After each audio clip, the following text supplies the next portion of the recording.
Welcome to the studio at African Utility Week. Today I'm with Kribs Govender from Sasol, South Africa. Welcome, Kribs. Thank you. I believe that your area of expertise is gas to power. So my first question is around the very first large-scale gas to power project in South Africa. I'd love to hear more about that. Yes, I think we've been fortunate from a Sasol perspective to be developing gas to power solutions. It started off in 2010 when we brought online gas to power turbines in Secunda, 200 megawatts, and subsequent to that we followed it up with gas engines, 175 megawatts each, one in Sasolburg in 2012, and now most recently in February of this year in Mozambique with our partner EDM, 175 megawatts gas to power. So it's a exciting time in the space that we are right now, and the focus with gas to power, cleaner electricity generation, quicker, more modular. You know, it's good times, I think, in terms of being in this space and developing this this form of generation in the country. Sub-Saharan Africa has quite substantial resources around gas, and it's being developed now. Why now? Why has it come to the fore? I think it's taken a bit of time in the sense that the market needs to develop. Pricing needs to be reflective so it can reward capital that goes in for new generation. So it's a perfect storm, if I can put it that way, in the sense that where the market's developing, technologies is coming to the fore, and in the upstream side, more gas is being found in the region, and that bodes well in terms of finding ways to monetize that gas. And the export market of gas has historically been very strong. How can we change that to keep the gas here and utilized here? I think export market for large gas resources will always be there. Markets in terms of chemicals, gas to liquids will be there, but electricity also will need to play a role in terms of monetization for gas of gas, and that's one of the things where it starts to contribute to domestic economies, because electricity is very much more land-based, locked. You can't export it outside through the sea, from that perspective.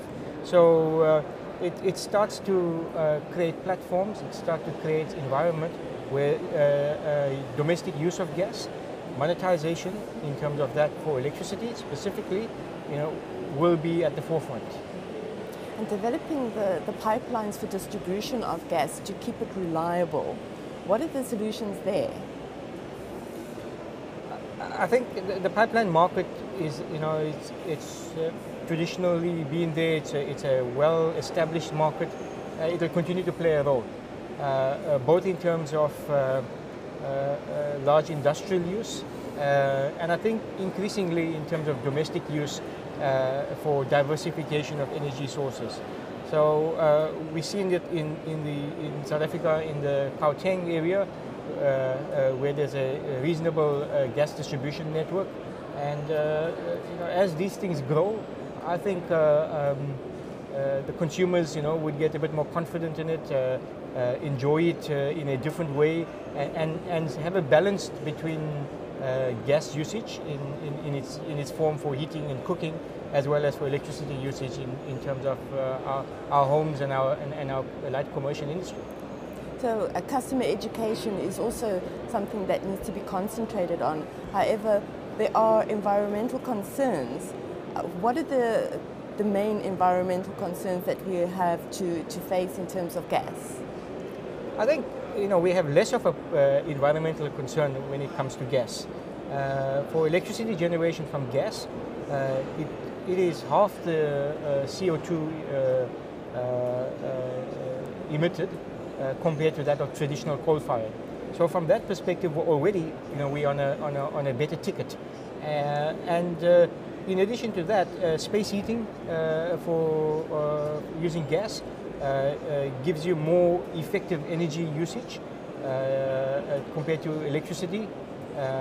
So there should be a balanced approach. You know, gas is never going to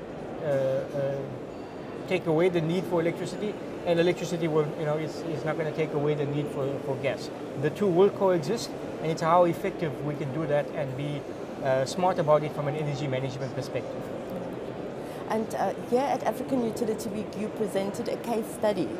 What were the key findings out of that case study?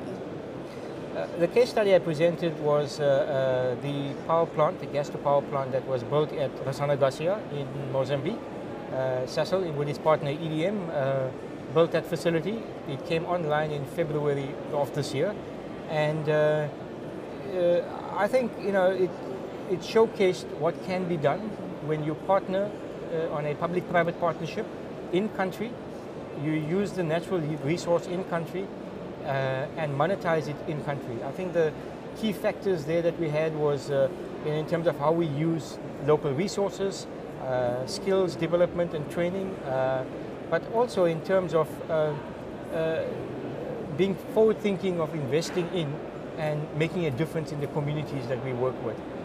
The easy part is the technology part. I think the issues around where you operate and how you operate and work with people, I think those are the success factors, you know, that we have. Yes. There's my last question is around the buzzwords low carbon economy. What is that, and what are the strategies that need to be put in place? Well, I think low carbon or a lower carbon economy is moving to better efficiencies. We're moving that way from a Sasol perspective, you know, in terms of utilizing gas, which, you know, has a lower carbon footprint, and being effective in how you manage that in terms of its uses, and being able to contribute to the economy broadly, more than just in the products that you make, but also in terms of multiplier effects that, you know, one has in the economy that you work with. I look forward to seeing a lot more around gas developing here at African Utility Week. Thank you for watching.